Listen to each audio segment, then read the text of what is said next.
Okay, so concerning local runs and what I see as benefits in doing the local runs when I'm in a good area or a major city that known to have local stuff. Like this right here, an example. This New Baltimore, Michigan to Madison Heights. So a load like this, so this is only 29 miles, 5,000 pounds, 30 feet. It's paying $450. So when I see a load like this, I automatically, I'm winning, especially if it's at a certain time of the day, like in the morning or something, or even if it's late in the afternoon, or it don't matter what time of day it is. I get to do this type of load,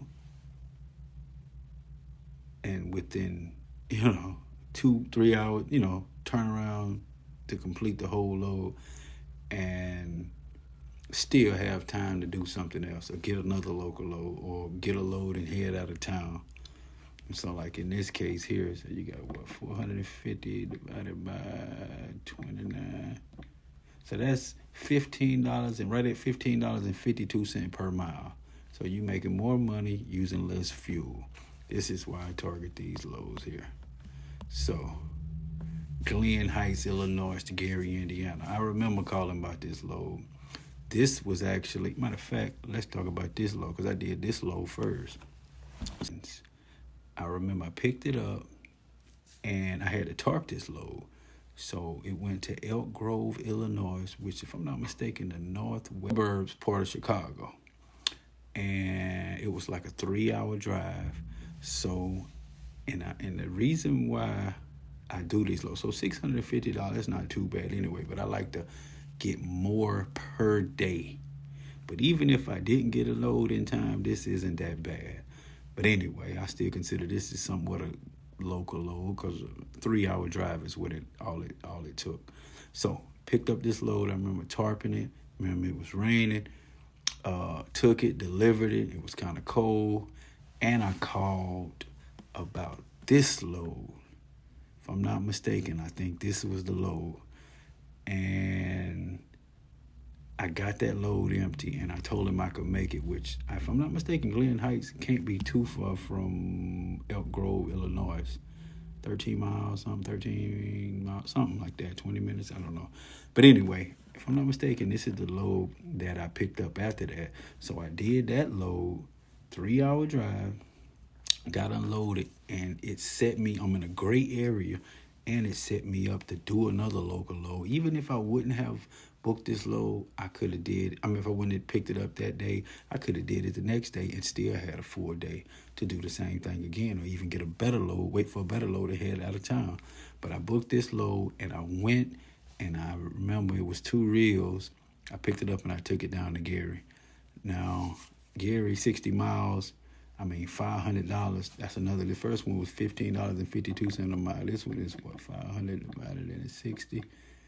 Okay, so that's $8.33 a mile. So, you can't beat that. One day, what's that? 11.50. That's pretty good money. So, especially when I'm not using. I went under. That's under what? Still under 300 miles, or what was that? 60 plus the 169, I think. So still a few miles, good money. So this is why I target these loads. And I think I had, this New Baltimore. So this is another example.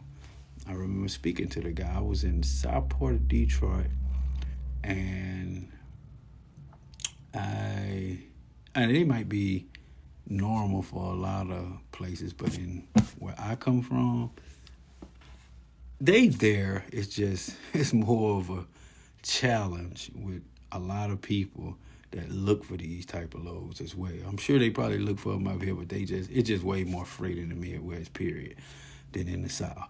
So, like with this load here, I remember calling. I called a broker, and I ended up getting this load, and I called, and I said, can it pick? Of course, it could pick up today. It was posted today. And can it deliver today? And he was like, yeah, easy run, easy pickup, easy delivery. And then only 29 miles away. And then it set me up. So now I'm still in the middle of the day, in the midst of the day, and I can either get another local load or I'm still looking for another local load. But if not, I want to find that load and head out of town. It depends on what I got going on that week. Is it close to the end of the week and what I'm trying to do? Because I'm trying to work 6 days a week, because I got to get that 34-hour restart. But in order to do that, I know I can work up to 9, 10 p.m. on a Saturday night. Say I work to 10 p.m., drive to 10 p.m. on a Saturday night. So my 34-hour reset start 8 a.m. Monday morning. So I don't need the whole weekend off when I'm out of town. So, but this is why I call these slow, because you get to make a lot of money. You get to maximize your mileage on your next run, Very few miles. I don't mind doing a little local work, So I know some guys probably, and I used to do it too, would get in the city in a good area and just look for a good load and head out of town. But I'm always searching in a local in a major city area with a lot of freight, because I know that's the time to take advantage of that and do that much local good paying loads as possible, and then head to the next good place. So I'm trying to maximize in every area. So, but there you have it. I always target the local runs, because they pay them more per mile if you got time for that.